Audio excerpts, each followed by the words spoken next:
Welcome to a new edition of the Neon Jazz Interview Series with jazz drummer and percussionist Leslie ManDoki. He grew up in Budapest, Hungary, and studied drums and percussion at the Musical Conservatory of Budapest in the early 1970s. He fled from Hungary to Munich, Germany to avoid prosecution by the communist government for being a member of the student opposition. Since then, he has lived the music dream. As a part of the ManDoki Soulmates, the group embodies the creative spirit of the 1970s and are a super group of Grammy award-winning rock and jazz music greats, including cats like Bobby Kimball from Toto, Chris Thompson from Manfred's Mann's Earth Band, Klaus Doldinger from Passport, Bill Evans, Randy Brecker, and so many others. They are now gearing up for a performance during Grammy Week 2018, specifically on January 29th during the Wings of Freedom concert at the Beacon Theater in New York City. He is a deeply good, profound, and self-actualized individual, so get to know him and the band and dig this interview, my friends. Thank you for taking a minute out. It's an honor to speak with you. Oh, I'm happy that you're having me. Thank you for it. Absolutely. So let me go ahead and ask you, before we get into the Soulmate show that's going to be at the Beacon Theater on the 29th, I just kind of want to get an idea from you how everything's been going lately. What's been going on musically with you? Well, you know, my father was a great musician, so we were a very musical family. So I was growing up with behind the Iron Curtain. We got told every day in the school we're never going to see London, Paris, or New York. But I was very much influenced by Charlie Parker and Miles Davis. You know, that's why I was growing up. As I was really a little child, like I was 10 or something like that. You know, so we didn't have original vinyls. We were happy to have a kind of a fourth or fifth generation mono tape copy of some original recording.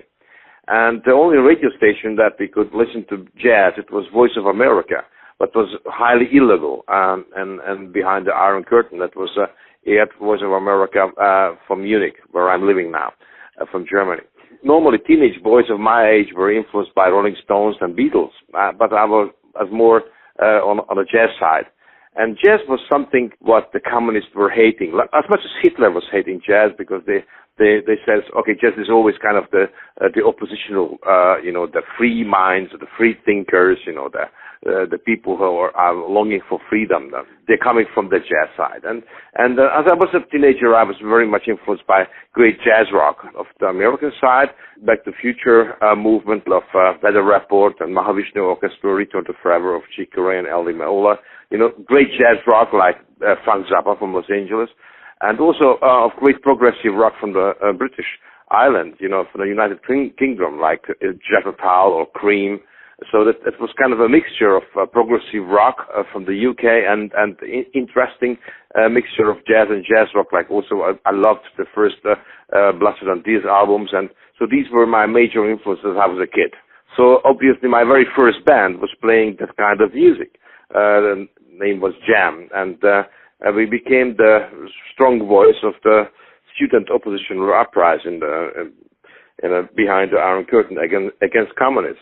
So that's why I got arrested by the police countless times, because I was, having American flag on the stage, or, little funny things, that you would not think as an American that this is something as a very harmless, As I was a very little child, I was, I heard that what happened in Woodstock, but it was always a rumor, we never had magazines or radios or anything like that would really tell something about the free world. It was just a kind of a rumor. And so I played, and then our band became bigger and bigger behind the Iron Curtain, and we were causing more and more problems for the communists with our oppositional statements on stage and poems between the songs, and a lot of great improvisations and all this, the typical jazz rock, complex compositions, complex lyrics, and long solos, and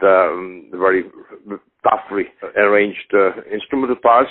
So, and as I was 22 and a half, with a dear friend of mine, Gabor Chupo, who actually every American knows because he became an American.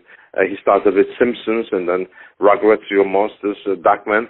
He's a great cartoonist, and I escaped through a tunnel, and I started my life again in Munich, and I just restarted my life, and I was sort of coming into a time to Munich where the Munich scenery was really big. So Giorgio Moroder was playing here, and the studios were packed with Deep Purple and the Rolling Stones and Elton John, and so it was really Donna Summer was a waitress in a Munich studio. So it was a kind of interesting time, the Munich sound area, and I was happy to become a studio musician, so I could live up again to jazz rock, was I always wanted to play. So this is how it started. So when you were a child in Budapest, did you always know that you wanted to etch out a career in music? When you started on the drums, was that something that you knew you were going to do with your life? Well, as I was a little younger, then I thought, music is great to play, but I will be a poet. And I still obviously write my lyrics. And as I was 14 years old, I thought, okay, it's great to write poems and great to play music and compose music, but I'm going to be a painter. I'm still painting, and I'm still painting my covers. So I have a little life part of music, which is poetry, and a little life part of music, which is painting. But basically, I always knew that I'm going to be a musician. Beautiful. So you understand what it is to deal with political strife. And when we look at the landscape of America today with what's going on, and how important is it for musicians to have a voice during these times in America with what's going on? You obviously know this very well. How important is it? I think it's elementary. In a healthy society, you have two voices which is controlling somehow power in the societies. One is the voice of a journalist on radio, on TV, and newspapers, and the other voice is the artist. So the artist, we have a huge responsibility, because the only power an artist has is actually gained by the love of our audience. So, and we owe a lot of our audience. And unlike the politicians are always going out and they claim that they would know what the truth is. I don't think so that we artists, we know what the truth is. What we know is honesty, authenticity, honesty, and integrity. And that's what we owe our audience. This is a kind of little payback time in many ways, because we Europeans, we have a lot of reasons to say to Americans, thank you. Imagine how it was looking like this country where I'm living, Germany, 80 years ago. So without America, without American blood for freedom, for democracy, we would have been nowhere in Europe. So our music is not about what is dividing us. Our music is what is uniting us. And we are living now in a strange times of news bubbles and the kind of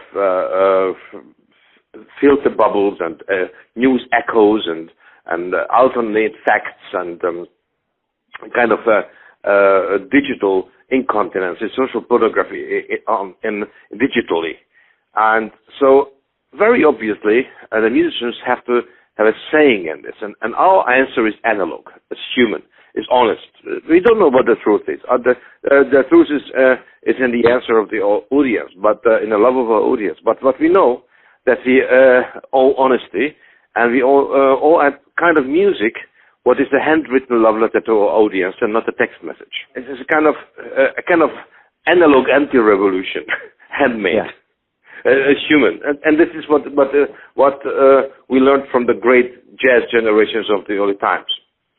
So and herefore, yes, America. When I'm over there, and I love to be in America, I'm somehow by heart an American. And as always, I hear from the morning to the night what is dividing you. So we are coming over and we're playing a concert. And we're playing songs that I wrote about what is uniting us. This is the universal values and what made America really great. This is humanity. This is the classical way that against racism and being just human and help to those who are not as lucky, who are not walking on a sunny side. Beautiful. So let me talk a little bit about the ManDoki Soulmates. It's an unbelievable band that you have assembled, and I want to explore the beginnings of this band and how long you've been together and how gratifying it's been for you in your career. Well, this is the idea was kind of spontaneous, and it's 42 years old. Imagine the situation. I'm in a refugee camp. I escaped communism, and two boys are sitting there. Gabor Chupo is answering to the American officer, yes, I will go to America and I will found a cartoon studio, and he did it. And he was bringing it up to 720 employees, and as he started with Simpsons and Bagrats and Real Masters. And so the American officer was asking me, okay, fine, I understand. And he asking me, he says, what is your plan? And I said, it was 1975. I said, my plan is to play with Ian Anderson of Toto and Jack Bruce of Cream and Aldi Mola. So the American officer looked at me and said, you asked crazy as your friend. So that's how it started. It was a plan. It was an idea. It was a vision. It was a mission. And around 25 years ago, after playing countless sessions and being a producer and arranger and composer and collecting golden and platinum records and building studios and after being a kind of established myself in the music industry and producing Lionel Richie and Phil Collins and Chaka Khan, so it became it was a time to start and so the founding members 25 years ago, it was Ian Anderson of Toto, Aldi Mola and Jack Bruce of Cream and David Clinton of Bloods and Tears and Bobby Kimball of Toto, and joined by Michael and Randy Brecker and Bill Evans and Anthony Jackson and Victor Bailey and Steve Kahn, Mike Stern.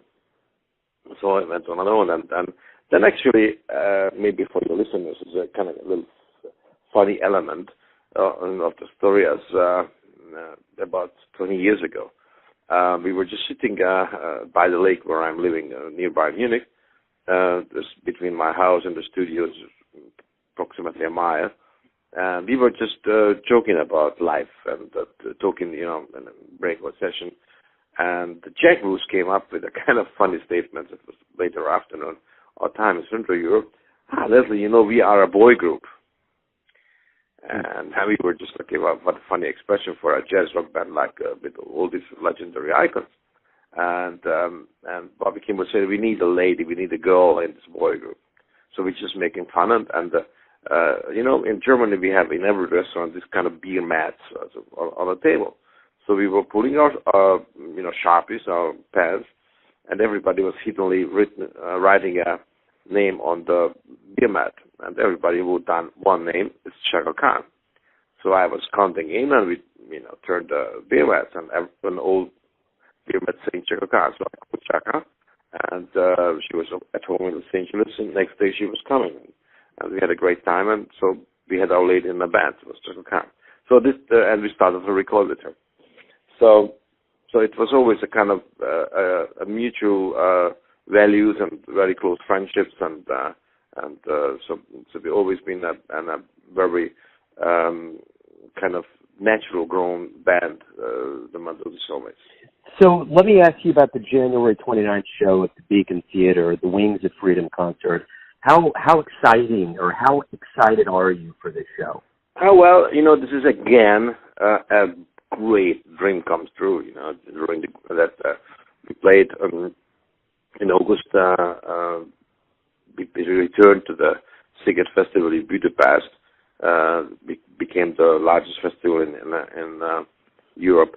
We returned there to celebrate the 25th anniversary because we opened up that festival, and a lot of American friends came over, and also the legendary Joel Katz, and he said, "Hey guys, you have to play at the Grammy week and day after the Grammy at the Beacon." And so he invited us, and he was letting Rolling the Stone and setting up the whole thing, and I feel myself very honored and extremely privileged to having the choice and that we are having this privilege to go there, and we're going to play and we always play in Europe and Asia in legendary concert halls and theaters, and so I'll be very, very pleased to play there. So, and for us, a great honor. So let me ask about you. Up to this point in your life, you've been at it for a long, long time. You've dedicated your life to music, and it seems like it's really pulled you through a lot of adversity. How do you feel about your career so far? I think always important for every artist in a career to have a narrative. So having a leading line, what made us to be what we are. And on the other hand side, we all have our darkest day in life. My darkest day was I was 16, and my father died, and he was leaving me a great line on the very last day as I was sitting next to him. He said, "Boy, promise me that my grandchildren never gonna read censored papers." And I said, "Father, how should I do that? How can I promise this? I mean, there is an iron curtain." And he said, "Boy, it's not for you. Find your way and go and live your dreams and don't dream your life." And that was the line. Don't dream your life, live your dreams. So I had to find my way. It took about 6 years, and I still know very well that dreamers is not a fool. So a dreamer is not a fool. So I had to leave, and I had to find my way to live my dreams and not dreaming my life. But I also learned, and it leads to the title of our shows in the last 2 years, Wings of Freedom, that dreams can only come true on the wings of freedom. And that's why we call our current show Wings of Freedom. So let me ask you this very simply. Why do you love jazz? Jazz is the music of young heart, and you can be 80, but your jazz is always keep you young because you keep your heart of the rebel, and that's what the jazz is. It's the music of the free thinkers, of the free minds. Jazz has always been a freedom. And if you go back to history, there is a reason why Hitler and Stalin agreed that they both hate jazz. And they both thought that jazz is the most dangerous music for Hitler and Stalin. That proves everything. So let me ask you this. Everyone has a version of who you are, your family, your friends, your fans. But when you wake up and you face the day, who do you think you are? I'm a dreamer. I'm still a dreamer. And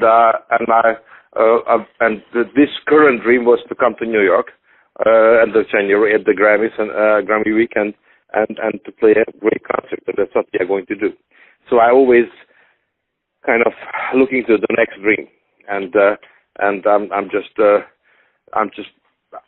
someone who is such a lucky boy that has always the kind of inner power, the conviction to make this happen, and just to live these dreams as I promised to my father. Beautiful. That was my last question. Thanks again for your time. Good luck with the show, and good luck with everything. I appreciate it.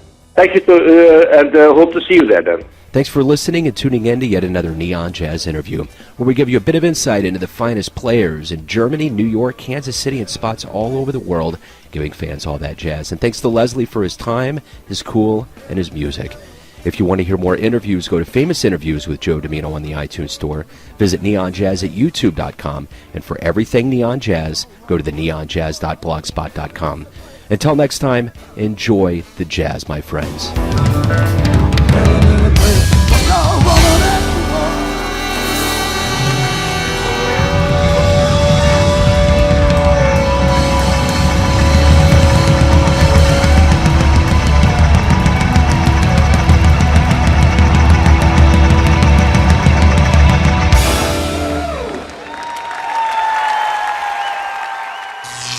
Neon Jazz.